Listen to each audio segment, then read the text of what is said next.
नमो नमः। यद्विद्याविलासेन भूतभौतिकसृष्टयः तं नौमि परमात्मानं सच्चिदानन्दविग्रहं। यदन्ते वासि पञ्चास्यैः निरस्ताः भेदिवारणाः तं प्रणौमि नृसिंहाख्यं यतीन्द्रं परमं गुरुं। श्रीमद्वेङ्कटनाथाख्यान् वेलाङ्गुडिनिवासिनः जगद्गुरूनहं वन्दे सर्वतन्त्रप्रवर्तकान्। येन चिन्तामणौ टीका दशटीका विभञ्जिनी तर्कचूडामणिर्नामकृता विद्वन्मनोरमा। तेन बोधाय मन्दानां वेदान्तार्थावलम्बिनी धर्मराजाध्वेन्द्रेण परिभाषा वितन्यते। आज पुनः एक बार हम लोग इस संस्कृत भारत नामक समूह पर उपस्थित हुए हैं वेदांत परिभाषा की चर्चा के लिए। इस चर्चा सत्र में उपस्थित आप सभी विद्वानों का, सुधीजनों का, दक्षों का, मित्रों का, अनुजों का मैं डॉक्टर धीरज कुमार पांडे हार्दिक स्वागत अभिनंदन करता हूँ। जैसा कि विषय परिच्छेद की चर्चा कर रहे हैं, इस विषय परिच्छेद की चर्चा करते करते कुछ दूर यात्रा किए। उस यात्रा में तत्वमसी वाक्य घटक तत्पदार्थ का विवेचन हो चुका है। उस पड़ाव को हम लोगों ने पार कर लिया। अब उसी तत्वमसी वाक्य घटक त्वम पदार्थ का विवेचन चल रहा है। इस त्वम पदार्थ के विवेचन क्रम में आज नेटवर्क काफ़ी वीक है, खैर देखते हैं पाठ होता है कि नहीं, प्रयास करते हैं। तो उस तत्वमसी वाक्य घटक त्वम पदार्थ का विवेचन हम लोग कर रहे हैं। उस विवेचन क्रम में हम लोगों ने एक जीववाद और नाना जीववाद पर चर्चा किया। यानी अविद्या प्रतिबिंब जीव एक जीववाद की उपपत्ति होगी और नाना जीववाद की उपपत्ति अंतःकरण प्रतिबिंब जीव। यानी अविद्या में प्रतिबिंबित चैतन्य जीव है। जब इस पक्ष को मानेंगे तो अविद्या एक होने के कारण एक जीववाद की उपपत्ति होगी और अंतःकरण में प्रतिबिंबित चैतन्य जीव है, यह पक्ष हम मानेंगे तो अंतःकरण के नाना होने के कारण नाना जीववाद की उपपत्ति होगी। उसी चर्चा क्रम में हम लोगों ने जीव किसे कहते हैं इसका चर्चा किया था कि अवस्था त्रयवान जीव। अब वो तीन अवस्थाएं कौन है तो जागृत, स्वप्न और सुषुप्ति। जागृत दशा यानी जागरणकालीन अवस्था, मतलब इंद्रियजन्य ज्ञानावस्था। और यह इंद्रियजन्य ज्ञानावस्था मान लेने से स्वप्नावस्था और सुषुप्ति अवस्था की व्यावृत्ति हो जाती है, क्योंकि वहाँ इंद्रियाभावात् इंद्रियां नहीं है। और यह इंद्रियजन्य ज्ञान कैसा है तो अंतःकरण वृत्ति रूप है, स्वरूप परक नहीं है, चैतन्य परक नहीं है, क्योंकि वह स्वरूप ज्ञान जो है अनादि है। और यह इंद्रियजन्य ज्ञान यदि हम तदर्थ परक माने तो यह भी अनादि होने लगेगा, अपितु यह खंडित है, उत्पत्ति विनाशशील है। उसी जागृत दशा की जब चर्चा चल रही थी तो हम लोगों ने चर्चा किया था आवरणाभिभवार्ता वृत्ति एकमत। यह वृत्ति क्या करती है, आवरण का नाश करती है। और जीव के अपरिच्छिन्नत्व पक्ष में यानी अविद्या प्रतिबिंबित जब है और परिच्छिन्नत्व पक्ष में जब अंतःकरण प्रतिबिंबित है, संबंधार्था वृत्ति की द्वितीय मतम अपरम मतम, इसका भी हम लोगों ने विवेचन किया। अब हम लोग कल कुछ समय के लिए पाठ हुआ था, क्योंकि आज की ही सेम स्थिति थी, इसलिए कल एक निश्चित पड़ाव पे तो पाठ रोका नहीं गया। उस चर्चा को प्रारंभ करते हैं। तो जागृत अवस्था का विवेचन करने के बाद स्वप्नावस्था, सुषुप्ति अवस्था का भी विवेचन हम लोगों ने कल कर लिया था। अब उसी इस प्रकार तीन अवस्थाओं का विवेचन होने के बाद कुछ लोगों का मत उपस्थापित किया गया था कल। यानी कुछ लोग कहते हैं कि यह मरण और मूर्छा एक अवस्थांतर है, यानी यह जागृत नहीं है, स्वप्न नहीं है और सुषुप्ति नहीं है, इनसे भिन्न है। और कुछ लोग कहते हैं कि नहीं, इनका स्वप्न और सुषुप्ति में भी अंतर्भाव होता है। तो इसके विषय में ग्रंथकार ने कहा था, धर्मराजा ध्वरींद्र, कल इसकी चर्चा हम लोगों ने सूत्र रूप से किया था, बीच में कट गया था, उसी चर्चा को प्रारंभ करते हैं। तो यहाँ त्वम पदार्थ का विवेचन चल रहा है, यानी अपरोक्षत्व विशिष्ट चैतन्य, यानी अल्पज्ञत्व विशिष्ट चैतन्य भी बोल सकते हैं, जीव। तो यह जो जीव है, त्वम पदार्थ के विवेचन में मरण और मूर्छा अवस्थांतर हैं या इनका सुषुप्ति में अंतर्भाव है, इसका कोई यहाँ विनियोग नहीं है, कोई उपयोग नहीं है। इसीलिए ग्रंथकार ने इस पर ज़्यादा विशेष आयास नहीं किया, प्रयत्न नहीं किया। इसी बात को कल हम लोग चर्चा कर रहे थे, इसी बात की, तो कट हो गया था। तत्र तयोः अवस्थात्रय अंतर्भाव बहिर्भावयोः त्वं पदार्थ निरूपणे उपयोगाभावात् न तत्र प्रत्यते। यानी यह जो मरण और मूर्छा जो अवस्थांतर की बात चल रही है, कुछ लोग कह रहे हैं कि नहीं, सुसुप्ति में इनका अंतर्भाव होगा, इनका बहिर्भाव हो या अंतर्भाव हो, इनका पदार्थ निरूपण में, यानी त्वम पदार्थ निरूपण में कोई उपयोग नहीं है। इसलिए ग्रंथकार ने यहाँ ज़्यादा आयास नहीं किया। अब वह जो जीव है वो माया उपाध्यपेक्षया एकत्वम, जब माया उपाधि बनेगी वह जीव के एकत्व की उपपत्ति होगी, क्योंकि माया एक है। एकत्व में बहुत सारी श्रुतियाँ प्रमाण है। इंद्रो माया भी पुरुरूपी ये थे, वहाँ माया भी बहुवचन देख करके नानत्व उपपत्ति नहीं करना चाहिए। जैसा कि हम लोगों ने चर्चा किया था, यहाँ माया भी यह बहुवचन है, यह माया का शक्ति विशेषाभिप्रायत है, नाना शक्तियाँ हैं माया की, अथवा गुणाभिप्रायत है, अनेक गुण भी हैं, सत्व रज तम, इस प्रकार उसमें बहुवचन की उपपत्ति होती है। ऐसा नहीं करना चाहिए कि यह माया के एकत्व में यह श्रुति प्रमाण नहीं है।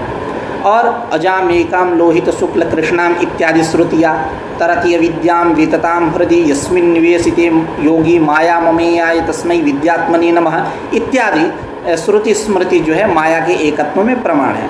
तो जब माया उपाधि रहेगी, उस उपाधि से उपहित जो चैतन्य है वह जीव है। जब यह हम मान रहे हैं, तदुपधेय जो चैतन्य है वह जीव है, यदि यह पक्ष हम मान के चल रहे हैं, तब जीव, उस एक जीववाद की सिद्धि हो जाएगी, एकत्व की उपपत्ति हो जाएगी। और जब अंतःकरण उपाधि माने, अंतःकरणोपहित चैतन्य को जीव माने, तो नाना जीववाद की इस प्रकार उपपत्ति हो जाएगी। उसी को कह रहे हैं तस्य च, तस्य जीवस्य मायोपाधि अपेक्षया एकत्वम अंतःकरण उपाधि अपेक्षया च नानात्वम व्यवह्रियते। एतेन जीवस्य अणुत्वम प्रत्युक्तम। एतेन मतलब जीवस्य विभुत्व प्रदर्शनेन। जीव क्या है? विभु है, उसी की चर्चा हो रही है, एक जीववाद नाना जीववाद। तो जीव का विभुत्व प्रदर्शन करने से जीव अणु परिमाण, कुछ लोग यहाँ तीन सिद्धांत मिलते हैं कि मध्यम परिमाण, अणु परिमाण और विभु परिमाण। जीव जो है, यहाँ जो चर्चा हो रही है, यह सिद्धांति का आशय जीव जो है विभु परिमाण है, इसमें ही ज़्यादा सिद्धांति ने जोर दिया है। खैर, जीव का अणु परिमाण भी मिलता है श्रुति में, तमाम उसके विवेचन मिलते हैं। जैसा कि एक श्रुति है, बाल तथा कल्पितस्य च भागो जीवः विज्ञेयः स चा नन्त्याय कल्पते इत्यादि, ऐसे तमाम अनेक श्रुतियाँ मिलती है जीव के अणुत्व में। लेकिन यहाँ जो सिद्धांति है, यह सिद्धांति जीव के विभुत्व परिमाण का पक्षधर है। तो एतेन जीवस्य विभुत्व प्रदर्शनेन जीवस्य अणुत्वम प्रत्युक्तवाद, यानी अणु परिमाण जीव है, यह खंडित कर दिया गया। श्रुति दे रहे हैं श्वेता स्वतरोपनिषद की विभुत्व प्रदर्शन में। श्रुति है, बुद्धेर गुणेन आत्मगुणेन चैव ह्याराग्रमात्रो ह्यवरोपि दृष्टा, यानी बुद्धि गुणेन आत्मगुणेन च आराग्रमात्रः अवरः यथासंख्य मनुदेशः समानम कर लीजिए, यानी बुद्धि गुणेन आराग्रत्रः दृष्टः आत्मगुणेन च अवरः दृष्टः। यानी बुद्धि यानी अंतःकरण, उसका गुण क्या है? सूक्ष्म इत्यादि तमाम ऐसे अनेक गुण हो सकते हैं प्रकृत स्थल में। वही तो बुद्धि गुण सूक्ष्मत्व है, उसके कारण यह जीव कैसा दिखता है? आराग्र मात्र। आरा यह अग्रम इति आराग्रम। आरा का जो मौलिक अर्थ आप लोग समझते हैं वही काटने वाला आरा, उसका अग्र जो नेमी है, एक धार चोक रहता है लोहे का, ऐसा मतलब अणु एकदम छोटा है ना। बुद्धि का जो बुद्धि अंतःकरण है, उसका जो सूक्ष्मत्वादि इत्यादि गुण है, उसके कारण आराग्र मात्र दृष्टा, एकदम छोटा। और आत्मगुणेन, आत्मा का जो गुण विभुत्वादि अपरिच्छिन्नत्वादि, उसके कारण यह जीव जो कैसा दिखता है? अवरह न वरह महान यस्मात् कर कोई नहीं है ऐसा। तो बुद्धि गुणेन आत्मगुणेन च, यहाँ नेटवर्क का बहुत प्रॉब्लम है, इसलिए पाठ हो नहीं पा रहा है ढंग से। देखते हैं, प्रयास करते हैं फिर से। तो बुद्धि गुणेन आराग्र मात्रः दृष्टः जीवः आत्मगुणेन दृष्टः इत्यादौ जीवस्य बुद्धि शब्दवाच्य अंतःकरण परमाणुत्व श्रवणा, यानी इत्यादि जो श्रुतियाँ हैं, इन श्रुतियों में जीव का बुद्धि शब्दवाच्य जो अंतःकरण, वह अंतःकरण का परिणाम है उपाधि, जिसका अंतः परमाणुत्व श्रवण हो रहा है। अर्थात विभुत्ववाद का यहाँ विभु परिमाणवाद इसका सिद्धांती पक्षधर है।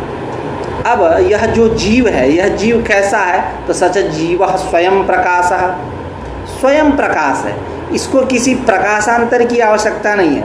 ना स्वयं प्रकाशमानत्वात् नाभास उपयुज्यते, किसी प्रकाशांतर की इसको आवश्यकता नहीं है। उस जीव के स्वप्नावस्था को लेकर के श्रुति प्रमाण दे रहे हैं।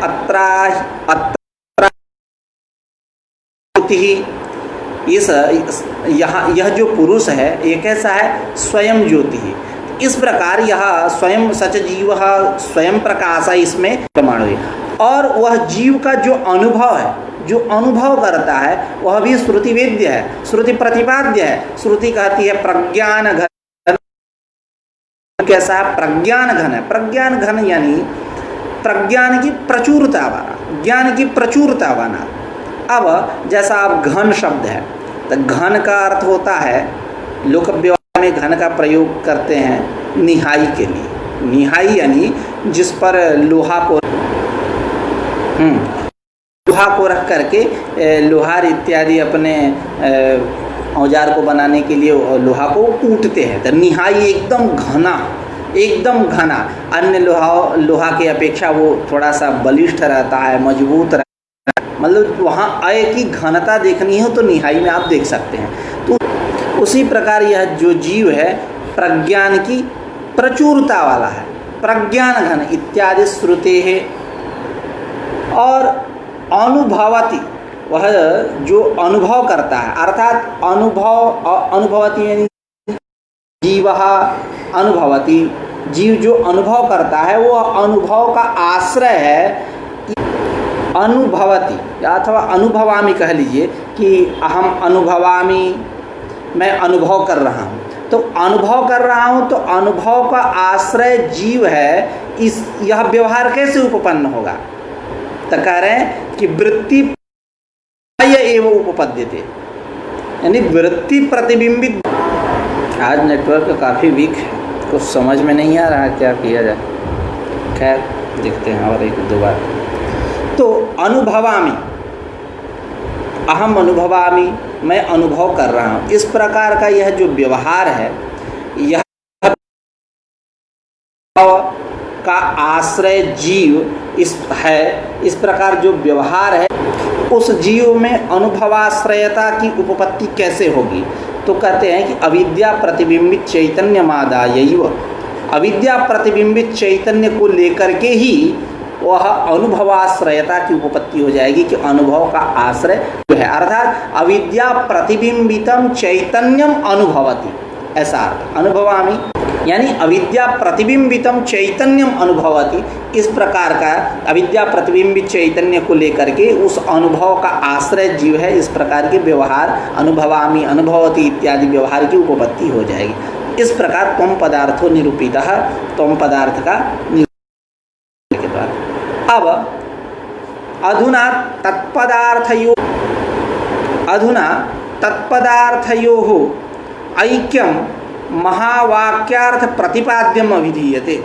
इस समय तत्त्वमसि आदि इत्यादि वाक्यों के द्वारा जो तत् और त्वम पदार्थ है, इनका जो ऐक्य प्रतिपादित किया जाता है, उसी का यहाँ अभिधान कर रहे हैं। उसी के विषय में अब विवेचन यहाँ ग्रंथकार करेंगे। तो उसी को कह रहे हैं, अधुना तत्त्वम पदार्थयोः ऐक्यम महावाक्य प्रतिपाद्यम अभिधीयते। अब यहाँ कुछ बातें कहेंगे उसी पूर्व पक्ष पे, और इस विषय परिच्छेद की समाप्ति होगी। पहले अनुभव प्रमाण दे रहे हैं, ना हम ईश्वर, मैं ईश्वर नहीं हूँ। तो मैं ईश्वर नहीं हूँ, इस प्रकार का जो भेद प्रत्यक्ष है, इससे क्या निकलता है कि जीव अलग है और ईश्वर अलग है। यानी जीव और ईश्वर में, यानी ब्रह्म में जो है उसमें जीव का उसके साथ भिन्नता है, भेद। और दूसरी बात कि यह जीव कैसा है, अल्पज्ञत्व विशिष्ट चैतन्य है। परमेश्वर कैसा है, सर्वज्ञत्व विशिष्ट चैतन्य है। यानी दूसरे शब्द में बोले तो अपरोक्षत्व विशिष्ट चैतन्य और परोक्षत्व विशिष्ट चैतन्य। तो इस प्रकार किंचित ज्ञत्व और सर्व मतलब किंचित ज्ञत्व सर्वज्ञ, तो चर्चा चल रही है। तो किंचित ज्ञत्व और सर्वज्ञत्व इत्यादि यह कैसे धर्म है, यानी अल्पज्ञत्व सर्वज्ञत्व, यह विरुद्ध धर्म है। और यह विरुद्ध धर्मों का आश्रय कौन हो रहा है, अल्पज्ञत्व विशिष्ट चैतन्य अल्पज्ञत्व धर्म का आश्रय है, सर्वज्ञत्व विशिष्ट चैतन्य सर्वज्ञत्व धर्म का। किंचित ज्ञत्व सर्वज्ञत्व यह विरुद्ध धर्माश्रयत्वादि लिंगेन हेतुना क्या हो रहा है, जीव और परमेश्वर में भेद प्रतीत हो रहा है। किंचित ज्ञत्व यानी अल्पज्ञत्व विशिष्ट चैतन्य जीव, सर्वज्ञत्व विशिष्ट चैतन्य जो है वो ब्रह्म है, ईश्वर है। यह विरुद्ध धर्म है। इस विरुद्ध धर्मों का तत्तद आश्रय हो रहा है जीव और ब्रह्म इत्यादि विरुद्ध धर्माश्रयत्वादि लिंगेन हेतुना क्या निकल रहा है, जीव और ब्रह्म अलग अलग है। और द्वासुपर्णा सयुजा सखाया समानं वृक्षं परिसस्व जाते तयोरन्यः पिप्पलं स्वादवत्य नश्नन्यो अभिचाकसीति। यह श्रुति वाक्य भी है, आगम है। इसके द्वारा भी यह बात निकल रही है कि जीव अलग है और ब्रह्म अलग है, परमेश्वर। इसका अर्थ क्या है, द्वासुपर्णा, सुपर्णा यानी पक्षी। यह दो पक्षी जो हैं एक ही वृक्ष पे निवास कर रहे हैं और समान आख्यान भी करने वाले हैं, समान उनकी भाषा भी है, एक जैसे बोलने वाले हैं। उन दोनों में एक जो है मतलब मीठे मीठे स्वादिष्ट फल कर्म फल भोगों को खा रहा है और दूसरा क्या है, केवल टुकुर टुकुर देख रहा है। तो इत्यादि श्रुति वाक्यों के द्वारा क्या निकल रहा है कि जीव और ब्रह्म ये अलग है। यानी अनुभव भेद प्रत्यक्ष परक जो ये नाहम ईश्वर इत्यादि भेद प्रत्यक्षेण यानी अनुभव ज्ञानेन कि मैं ईश्वर नहीं हूँ, इस प्रकार का अनुभव होता है। और किंचित ज्ञत्व सर्वज्ञत्वादि विरुद्ध धर्माश्रयत्वादि लिंगेन और द्वासुपर्णा सयुजा सखाया इत्यादि श्रुति वाक्येन क्या निकल रहा है कि जीव और परमात्मा ये दोनों अलग अलग हैं। और स्मृति भी कहती है द्वाविमौ पुरुषौ लोके क्षरश्चाक्षर एव च क्षरः सर्वाणि भूतानि कूटस्थोक्षर उच्यते। इस लोक में दो प्रकार के पुरुष हैं, एक क्षर और दूसरा अक्षर। क्षर जो है वो कैसा है, सर्वाणि भूतानि, जितने भूत हैं, जितने प्राणी इत्यादि सब क्षर हैं।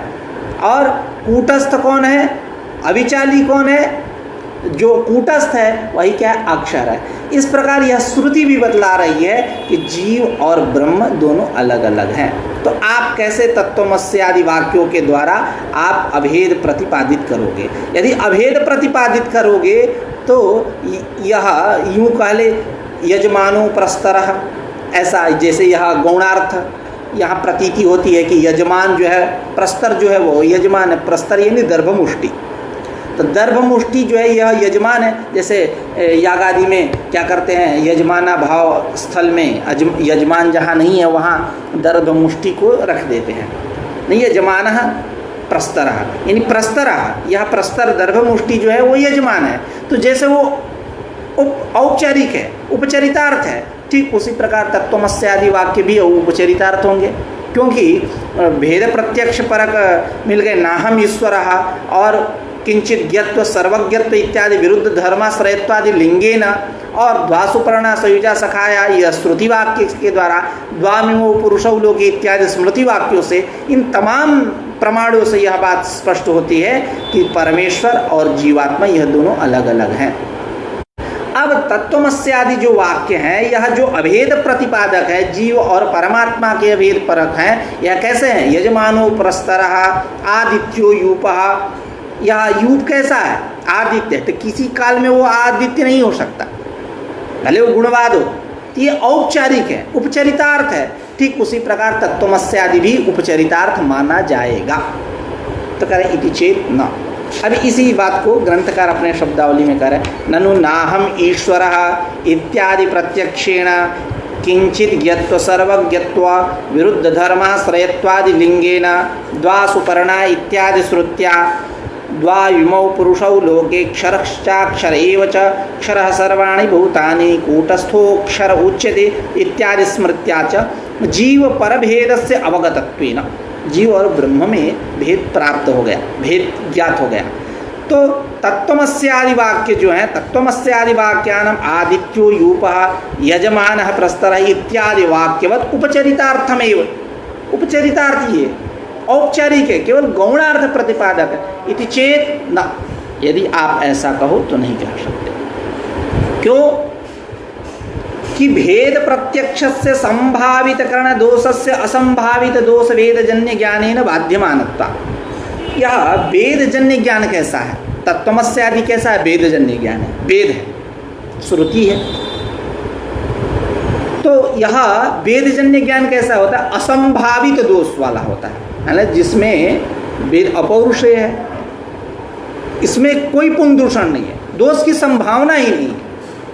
दोष की वेदजन्य ज्ञान कैसा है? जिसमें दोष की संभावना ही नहीं। और यह जो भेद बतलाने वाले, जैसे नाहम ईश्वर भेद प्रत्यक्ष अनुभव दे रहे हो और किंचित ज्ञत्व सर्वज्ञत्व इत्यादि, यह जो आप किंचित ज्ञत्व सर्वज्ञत्वादि विरुद्ध धर्माश्रयत्वादि लिंगेन हेतुना यह अनुमान दे रहे हो, और द्वासुपर्णा सयुजा सखाया इत्यादि आगम दे रहे हो, द्वाविमो पुरुषौ लोके इत्यादि स्मृति वचन दे रहे हो, ये सारे जो हैं कैसे हैं? संभावित दोष, भेद के प्रत्यक्ष है, भेद परक हैं। जीव और परमेश्वर में भेद है, एक तदर्थ प्रतिपादक है। तो इनमें दोष की संभावना है, और जो उसमें एक आगम है द्वासुपर्णा सयुजा सखाया, वहाँ यदि बात की जाए तो वो लौकिक भेद की बात करता है, अनुवाद मात्र है। इसलिए उसी को कह रहे हैं कि भेद प्रत्यक्ष से संभावित दोष करणस्य, मतलब जिसमें दोष संभावित हो, ऐसा जो कर्ण नेत्रायित ज्ञान भेद प्रत्यक्ष, यह उसके द्वारा असंभावित दोष वेदजन्य ज्ञानी न बाध्यमानत्वा, उससे बाधित हो जाएंगे। यानी तत्वमस्य आदि जो अभेद प्रतिपादक श्रुति वाक्य है, वेदजन्य ज्ञान है, इस वेदजन्य ज्ञान के द्वारा संभावित कर्ण दोषस्य वेद प्रत्यक्ष से बाध्यमानत्वात्, इसमें दोष की संभावना है, ऐसा जो भेद प्रत्यक्ष परक वाक्य हैं उन सबका बाध हो जाएगा। उसी को कह रहे भेद प्रत्यक्ष से संभावित कर्ण दोषस्य असंभावित दोष वेदजन्य ज्ञानेन बाध्यत्वात्। यदि ऐसा न माना जाए, अन्यथा यदि ऐसा न माने कि असंभावित दोष वेदजन्य ज्ञान के द्वारा संभावित करण दोष से भेद प्रत्यक्ष से बाध्यमानत्वात्, यदि ऐसा न माने तो जो चंद्रमा है, आकाश में जो चंद्रमा आपको दिखाई देता है, तो चंद्रमा का कुछ अंश आपके चक्षुर इंद्रिय के साथ उसका सन्निकर्ष होता है, मतलब कुछ हिस्सा ही दिखाई देता है, लेकिन चंद्रमा की परिधि, चंद्रमा का व्यास जो है वो बहुत ज़्यादा है। इस बात को कौन बतलाता है? ज्योतिष शास्त्र।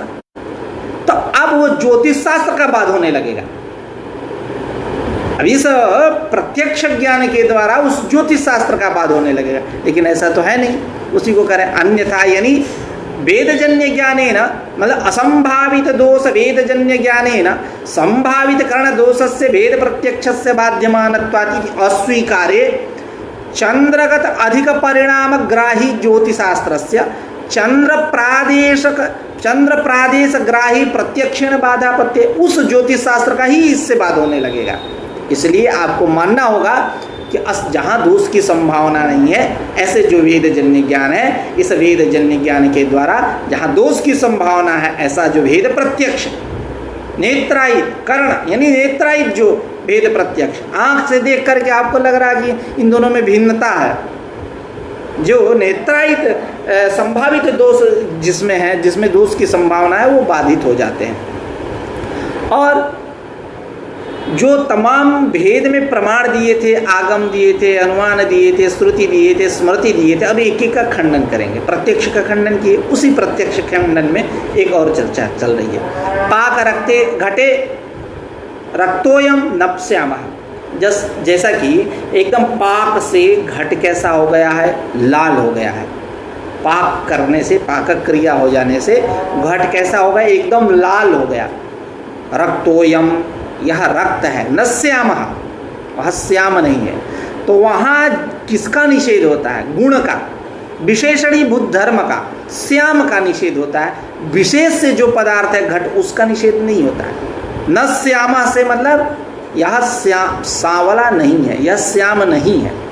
विशेषणीभूत धर्म का निषेध होता है, क्योंकि सविशेषणे ही एक न्याय है, सविशेषणे ही विधि निषेधौ विशेषणम उपसंक्रामतः सति विशेष से बाधे, कहीं कहीं विशेष से बाधे, ऐसा भी पाठ मिलता है। यानी सविशेषणे, सविशेषणे यानी विशेषण युक्त सहिते विशेष से इत्यर्थ।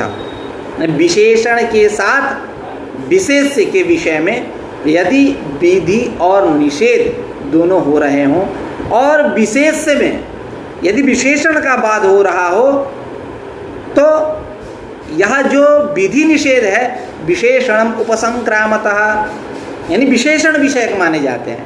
पुनः एक बार अर्थ, यानी विशेषण विशिष्ट विशेष में विधि और निषेध हो, और वहाँ विशेष में, विशेष्यांश में विशेषण का बाद होने पर यह जो विधि और निषेध है विशेषण विषयक है, विशेषण विषयक है। उपसंक्रामतः विधि निषेध, हाँ विधि निषेध।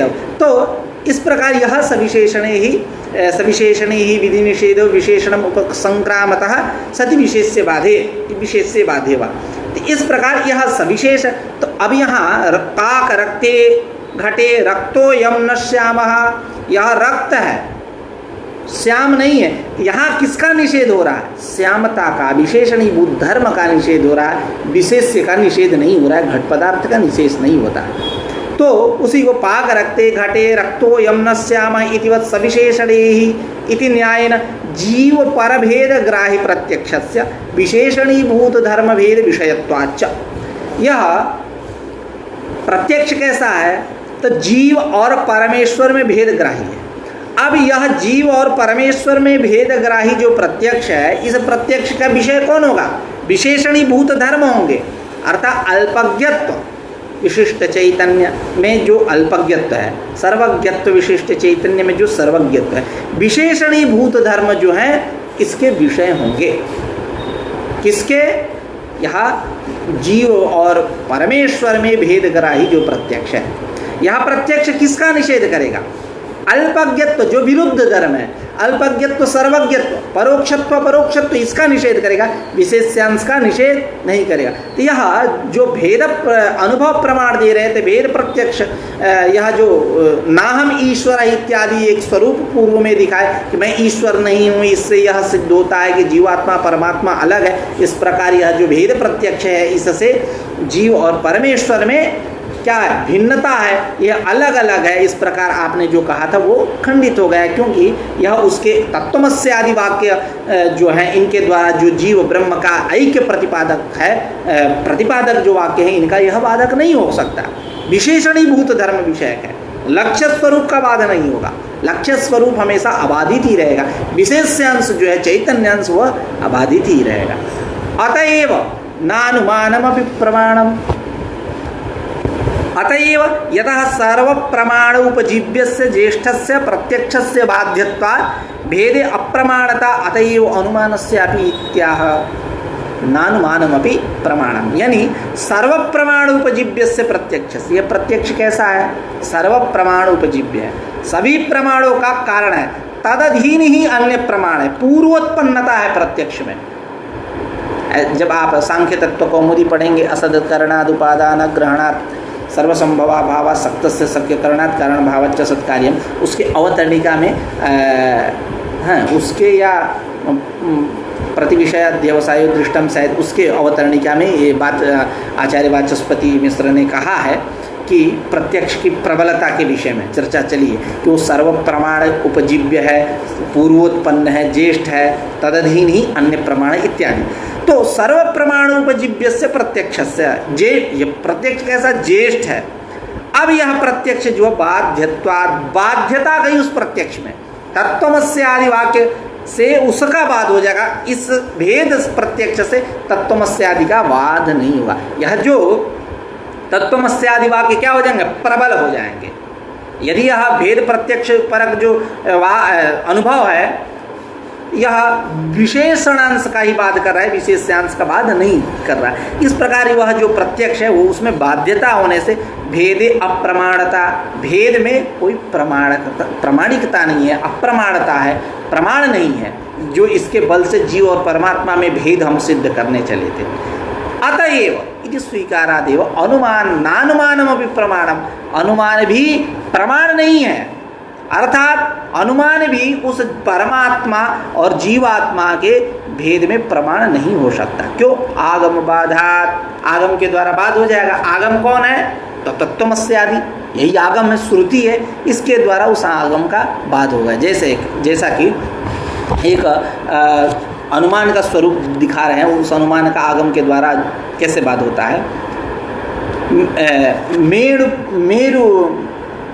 मेरु पाषाणमय पर्वतत्वात् विंध्यादिवत, यह जो अनुमान का स्वरूप है, मेरु पर्वत जो है यह पाषाणमय है, पत्थर का है, पत्थर है उसमें, पर्वत होने के कारण विंध्यादिवत, जैसे विंध्याचल पर्वत तो वो पत्थर है, तो उसी प्रकार यह पत्थर। लेकिन मेरु पर्वत तो ऐसा है नहीं, वो सोना का है।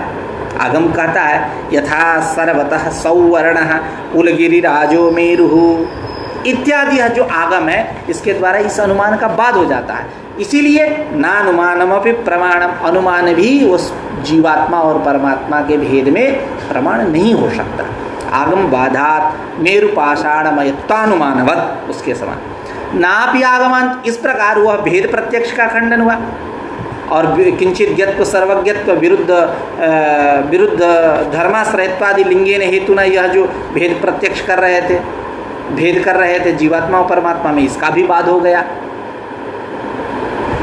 अब आगे जो तीसरा था द्वासुपर्णा सयुजा सखाया, इसके द्वारा भी हम जीवात्मा और परमात्मा में भेद बतलाए थे, उसके विषय में कह रहे हैं कि नहीं, नापि आगमांतर विरोधा, आग तत्वमसी वाक्य का यह स्वयं आगम है, इसका आगमांतर के द्वारा द्वासुपर्णा सयुजा सखाया, इसके द्वारा विरोध नहीं हुआ। ये अभेद प्रतिपादक है, वो भेद प्रतिपादक है। तत्वमसी अभेद बतला रहा है, द्वासुपर्णा सयुजा सखाया इत्यादि जो है ये भेद प्रतिपादन कर रहे हैं, तो नहीं ऐसा कह सकते। नापि आगमांतर विरोध, आगमांतर के साथ कोई विरोध नहीं। क्यों, तत्पर अतत्पर वाक्ययोः तत्पर वाक्यस्य बलवत्वेन लोकसिद्ध भेद अनुभव अनुवादिद्वासु पर्णादि वाक्यापेक्षया उपक्रमोपसंहारादि अवगत अद्वैत तात्पर्य विशिष्टस्य तत्त्वमस्यादि वाक्यस्य प्रबलत्वात्। यहाँ तत्त्वमस्यादि वाक्य कैसे हो जाएंगे? प्रबलत्वात्, प्रबल हो जाएंगे। यानी तत्पर अतत्पर वाक्ययोः तत्पर वाक्यस्य बलवत्वेन, परोक्षत्व विशिष्ट चैतन्य परक वाक्य कौन हुआ? तत् तत्त्वमसि में तत् अपरोक्षत्व विशिष्ट चैतन्य एतदर्थ प्रतिपादक कौन पद है? त्वम। तत्पर अतत्पर वाक्ययोः तत्पर वाक्यस्य बलवत्वेन, तत्पर वाक्य इसको बलवान हो जाने से लोक सिद्ध भेद अनुवादी द्वासुपर्णा, जैसा कि मैंने शुरू में कहा कि द्वासुपर्णा कैसे हैं? द्वासुपर्णा से युजा सखाया इत्यादि श्रुति कैसे लोक सिद्ध भेद को बतलाता है। ये हम पारमार्थिक नहीं, व्यवहारिक लोक सिद्ध भेद का आख्यान करने वाला है, लोक सिद्ध भेद का प्रतिपादन करने वाला यह श्रुति वाक्य है। तो लोक सिद्ध भेद अनुवादी द्वासुपर्णा यह जो वाक्य है, इस वाक्य के अपेक्षा जो तत्त्वमस्यादि वाक्य है, इस तत्त्वमस्यादि वाक्य का तात्पर्य कहाँ है? उस ब्रह्म में, अभेद प्रतिपादन में। यह बात कैसे पता चलती है? उपक्रमोपसंहार, अभ्यास, अपूर्वता, अर्थवाद, उपपत्ति, इनके द्वारा, षड्विधि लिंग के द्वारा। उपक्रम उपसंहार, उपक्रमोपसंहार एक, उपक्रमोपसंहार, अभ्यास, अपूर्वता, फल, अर्थवाद और उपपत्ति, इनके द्वारा क्या निकलता है कि सारे श्रुति वाक्यों का उस ब्रह्म में तात्पर्य है। सदैव सौम्येदमग्रासीत् इत्युपक्रम्य तत्सत्यं स आत्मा तत्त्वमसि श्वेतकेतोः इत्युपसंहारे विशुद्धे ब्रह्मणि वेदान्तानां तात्पर्यम् अवसितं निश्चितम, वेदांतों का उस अद्वितीय तत्व में ही तात्पर्य है। तो इस प्रकार जो द्वासुपर्णा सयुजा सखाया इत्यादि जो आगमांतर है, उस आगमांतर के साथ विरोध जो हो रहा है तत्त्वमसि इस आगम का, तो ऐसा नहीं कह सकते, ना भी आगमांतर विरोध। क्यों? कि तत्पर वाक्य और अतत्पर वाक्य में तत्पर वाक्य के बलवान होने के कारण, मतलब तत्पर अतत्पर यूं भी कह सकते, एक लौकिक भेद परक है, एक पारमार्थिक अभेद परक है तत्त्वमस्य आदि। तो इनमें तत्पर वाक्य जो है वो बलवान हो जाता है। और लौकिक भेद का अनुवाद करने वाला, लौकिक भेदानुवादक जो है द्वासुपर्णा सयुजा सखाया इत्यादि जो है, यह उसके अपेक्षा दुर्बल हो जाएंगे। अतत्पर वाक्य, तत्पर वाक्य बलवान हो जाएगा। तत्पर वाक्य मतलब पारमार्थिक अभेद परक जो वाक्य हैं, और अतत्पर वाक्य मतलब जो लौकिक भेद का प्रतिपादन कर रहे हैं। इनमें तत्पर वाक्य के बलवान हो जाने से, हाँ, तत्पर वाक्य से बलवत्वेन, तत्पर वाक्य के बलवान हो जाने से लोक भेद का अनुवाद करने वाला, आख्यान करने वाला जो द्वासुपर्णा सयुजा सखाया इत्यादि वाक्य है, उसके अपेक्षा उपक्रमोपसंहारादि षड्विधि लिंग के द्वारा जिसमें श्रुति वाक्यों का तात्पर्य है, यह जो अद्वितीय तत्व है, वह अद्वितीय तत्व अद्वैत तात्पर्य विशिष्टस्य, उस अद्वितीय अद्वैत में तात्पर्य है तत्त्वमस्यादि का। अद्वैत तात्पर्य विशिष्टस्य तत्त्वमस्यादि वाक्यस्य, या तत्त्वमस्यादि वाक्य क्या हो जाएंगे? प्रबल हो जाएंगे। इस प्रकार नापि आगमांतर विरोध है। जो कह रहे थे द्वासुपर्णा इत्यादि के द्वारा कि यह जीवात्मा अलग है, परमात्मा अलग है, तो आप ऐसा नहीं कह सकते, क्योंकि यह कैसे हैं? अतत्पर वाक्य हैं, मतलब लौकिक भेद का आख्यान करने वाले हैं। अतत्वमस्य आदि के साथ तत्पर वाक्य है, यानी पारमार्थिक अभेद की बात करता है। जीवो ब्रह्मैव नापर, हमारे यहाँ जीव है ही नहीं, अलग ब्रह्म ही है। तत्पर तत्पर वाक्य में तत्पर वाक्य कैसा होगा? बलवान हो गया। और यह जो द्वासुपर्णा सयुजा लौकिक भेद को आख्यान बतलाने वाले, स्पष्ट करने वाले हैं। अब इस वाक्यों की अपेक्षा जो तत्त्वमस्य आदि वाक्य है, उपक्रम जिसका तात्पर्य उस अद्वितीय तत्व में है, जो उपक्रमोपसंहार आदि इत्यादि जो षड्विधि लिंग है, इनके द्वारा यही न बतलाया जाता है कि श्रुति वाक्यों का उस ब्रह्म में तात्पर्य, इस वाक्य का इसमें तात्पर्य है। तो इस प्रकार अद्वैत तात्पर्य विशिष्टस्य तत्त्वमस्यादि वाक्य से प्रबलत्वात्, प्रबल हो जाएगा। इस प्रकार तीनों का खंडन हो गया क्रमशः। यानी नाहम ईश्वर है, इसके द्वारा यह जो भेद हो रहा था, इसके द्वारा जो भेद हो रहा था जीवात्मा परमात्मा, उसका खंडन कर दिए। पाक रक्ते घटे रक्तोयम नश्यामः इत्यादि सविशेषण ही न्यायेन, उससे अनुमान का भी खंडन कर दिए। नापि अनुमानम प्रमाणम आगम बाधा तत्वमस्य आदि के द्वारा, जैसे मेरु पाषाणमयत्वानुमानवत मेरु पाषाणमय पर्वतत्वात् विंध्यादिवत बाधित है अनुमान आगम के द्वारा सर्वतः सौवर्ण कुल गिरिराजो मेरु इत्यादि के द्वारा। और नापि यह भी नहीं कह सकते कि तत्वमस्य आदि का आगमांतर के द्वारा विरोध है, आगमांतर के साथ विरोध है, यह भी नहीं कह सकते, विरोध नहीं है। तो इसी बात को कह रहे हैं, अतएव नानुमानम अभिप्रमाणम आगम बाधात् मेरु पाषाणमयत्वानुमानवत् नापि आगमांतर विरोधः तत्पर अतत्पर वाक्ययोः तत्पर वाक्यस्य बलवत्वेन लोक सिद्ध भेदानुवाद द्वासु पर्णादि वाक्यापेक्षया उपक्रमोपसंहारात्मस्यादि वाक्यस्य प्रबलत्व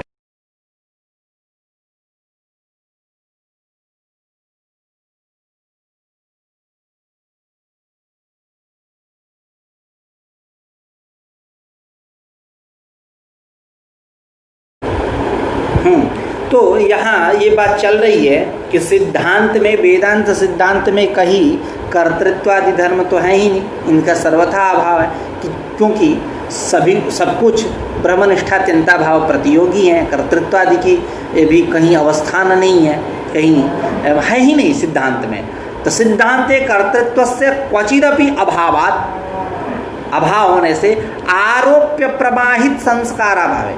तो आरोप्य की प्रमा से उत्पन्न संस्कार नहीं मिल पाएगा, क्योंकि जैसा कि अब देखिए रज्जु में जो सर्प का आरोप होता है या सुक्ति में जो आपको रजत की प्रतीति होती है, तो अब यहाँ सर्प को आपने पहले कहीं देखा, उसका संस्कार बैठा है, तो आप रज्जु देखे तो सर्प प्रतीत होने लगा, भ्रम हुआ, क्योंकि ऐसा वातावरण बना, उद्बोधक ऐसी सामग्री मिली, तो आपको भ्रम हो गया।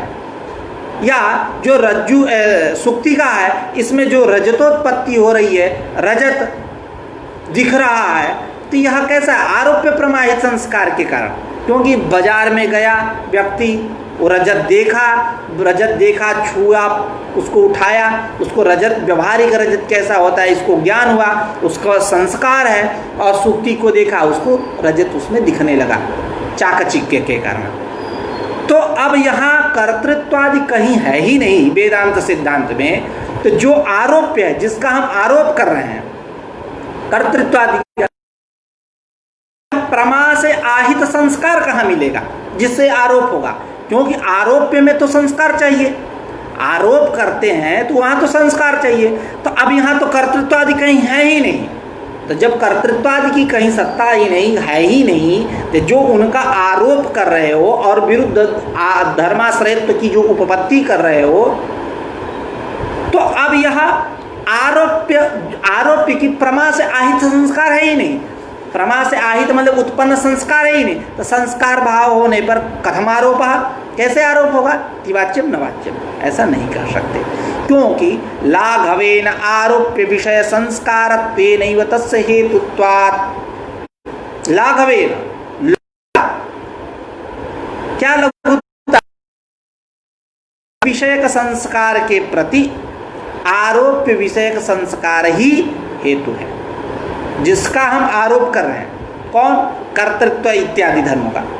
तो आरोप्य विषयक संस्कार के प्रति आरोप्य विषयक संस्कार ही मतलब हेतु है, किसी अन्य संस्कार की यहाँ आवश्यकता नहीं। इसी में यह मानने में ही लघुता है। इस प्रकार जो आपने पूर्व पक्ष किया कि सिद्धांते क्वचिदपि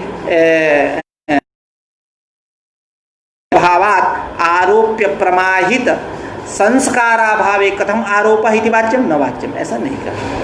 तो अब कह रहे हैं कि ठीक है, अब ये बात बताओ, प्राथमिकारोप जहाँ हो, जहाँ पहली बार आपने तो समाधान दिया, लघुता बता दिया, लाघव बता दिया कि आरोप्य विषयक संस्कार के प्रति आरोप्य विषयक संस्कार ही हेतु। तो जहाँ प्राथमिक आरोप है, सबसे पहले आरोप हो रहा, किसी का संस्कार वहाँ नहीं बैठा है, प्राथमिक आरोप में। नेटवर्क काफ़ी वीक है, लेकिन आज विषय परिच्छेद को खत्म करना है, थोड़ा सा बचा है। इसलिए मैं भी प्रयासरत हूँ कि हो जाए।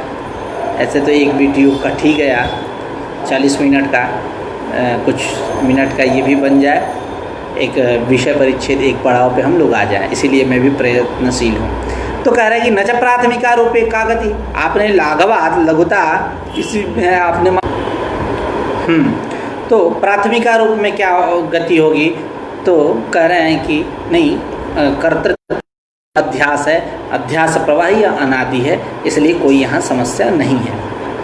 तो वही करना चाहिए प्राथमिक आरोप, क्योंकि आरोप्य विषयक संस्कार जो है आरोप्य विषयक संस्कार आरोप्य विषयक संस्कार में हेतु है। यह तो प्राथमिक आरोप जो है, जो सबसे पहले अध्यास हो रहा है, वहाँ क्या क्या स्थिति होगी, अध्यास ये कर्तृत्वादि अध्यास प्रवाह अनादि है, इसलिए कोई समस्या नहीं है। अब कह रहे हैं